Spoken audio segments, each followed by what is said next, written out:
Thomas Stonewall Jackson, a group presentation by Katie DeBatz, Anthony Strickland, Philip Champlain, and Brendan Sekoyak. Thomas Jackson was one of the South's most successful generals during the American Civil War.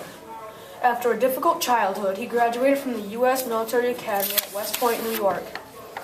He graduated in time to fight in the Mexican War. After the Mexican War, he left the Army to pursue his teaching career. After his home state of Virginia seceded from the Union in 1861, Jackson joined the Confederate Army and quickly forged his reputation for fearlessness and tenacity during the Shenandoah Valley Campaign later that same year. He served under General Robert E. Lee for much of the Civil War. He led troops at Manassas, Antietam, and Fredericksburg. Jackson lost an arm and died after he was accidentally shot by Confederate troops at the Battle of Chancellorsville.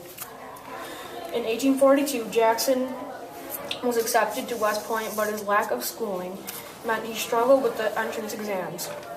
Due to his academic difficulties, Jackson began his academic career at the bottom of his class. While at the academy, he quickly proved himself as a tireless worker as he endeavored to catch up to his peers. He graduated in 1846. He was able to achieve class rank of 17 out of 59.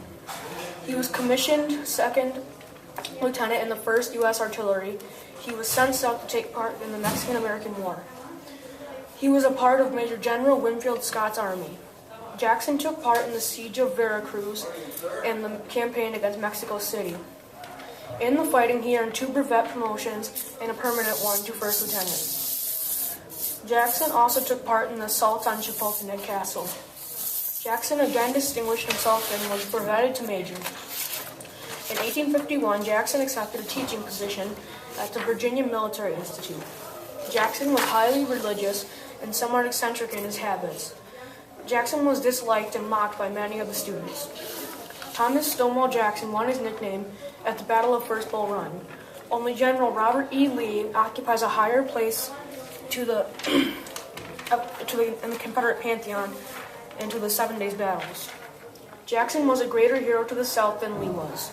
In 1842, at the age of 18, he became constable of Lewis County briefly.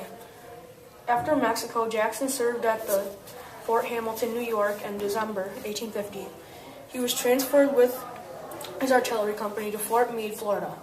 Thomas Jackson left West Point just as the Mexican War was starting, and he was sent to Mexico as lieutenant with the 1st U.S. Artillery. He quickly earned a reputation for toughness and bravery. Jackson continued his military service until he accepted a professorship at the Virginia Military Institute in 1851. Jackson spent 6 years as a professor of artillery tactics and natural philosophy at the Virginia Military Institute in Lexington. He was better at teaching artillery than natural philosophy. He was disliked by some cadets for his briskness, lack of sympathy, and eccentric behavior.